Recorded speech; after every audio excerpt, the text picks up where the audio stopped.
Thanks very much. I'm really glad to be here. Thank you very much for the invitation.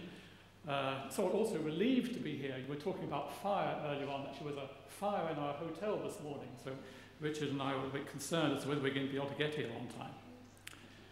So Lord Winston has talked to you about the history of human beings, and compared that to a line going from one side of the room to the other. I'm going to take you back something like 14 billion years, which according to my calculations is a couple of thousand kilometers on the scale that you were mentioning. So how do we do that? Well, on the screen here you see a picture of the region of Geneva, where I work, where the CERN laboratory is located. So you see the Mont Blanc in the background, you see Lake Geneva here. This red oval is 27 kilometers in circumference.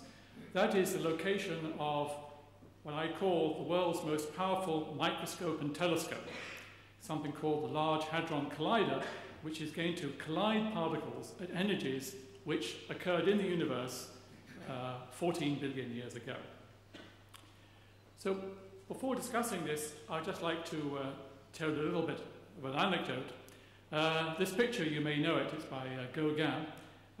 These people are asking themselves some fundamental questions. Where do we come from? What are we? Where are we going? So when I was a research student in Cambridge, lots and lots and lots of years ago, I had a reproduction of this painting on my office wall, so as to remind me every day when I came into work why I was coming into work. Because I would argue that particle physics in general, and specifically the research program we have at CERN, is directed to these same questions, admittedly using a somewhat different complementary approach to the people in the picture, but still the same basic questions. How did the universe get to be the way it is? What is it made of? What's going to happen to it? So, in making this exploration, we're going to encounter a number of far-out ideas and questions. Let me just mention a few of them just to get you warmed up. What is matter made of? I think we all have some ideas about what matter is made of. It has layers upon layers of structure, and one of the principal objectives of us particle physicists is to go down to the next layer and understand what makes it tick. Why do things weigh? Most of us think that we weigh too much. That weight is proportional to mass. What is mass? Come back to that question later on. We see stuff around us in the universe, the visible matter, but the astronomers and the astrophysicists tell us that there's something like 5 to 10 times more invisible matter in the universe, the so-called dark matter that holds galaxies together. What's that? How does the universe evolve? It evolves according to the laws of Einstein, but exactly how it evolves depends on what particles of matter, what energy densities you have in the universe. We talk about the visible matter in the universe, but how did that actually originate? It had to start somehow, at some point in time. Why is the universe so big and old? We're sort of used to the idea that the universe is 14 billion years old and it's something like 10 to the 28 centimeters across. How did it get to be that size? A question that until recently we couldn't imagine answering. We're used to the idea that there are 3 dimensions of space, but there are many speculations, Einstein was one of those, who suggest that there might be additional, concealed, very small dimensions of space. Perhaps we'll be able to reveal them with the Large Hadron Collider.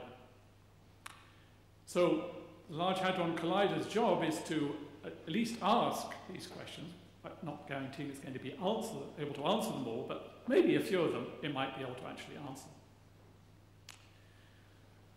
So I think we physicists sometimes tend to sort of lose our sense of wonder at the fact that all the visible matter in the universe is made up out of the same few basic constituents. This, of course, is something that was postulated originally by the Greeks, or maybe people postulated it before, but the first people to be remembered as having postulated it were the Greeks.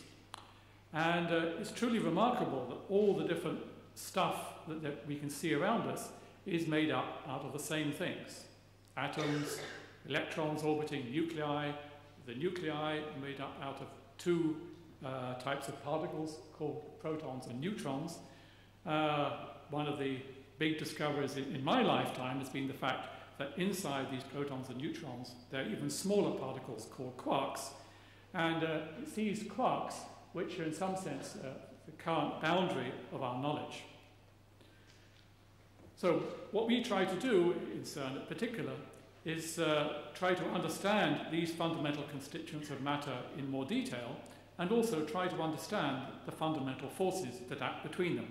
The force that holds the nucleus together, the force that holds electrons orbiting around atoms, and so on.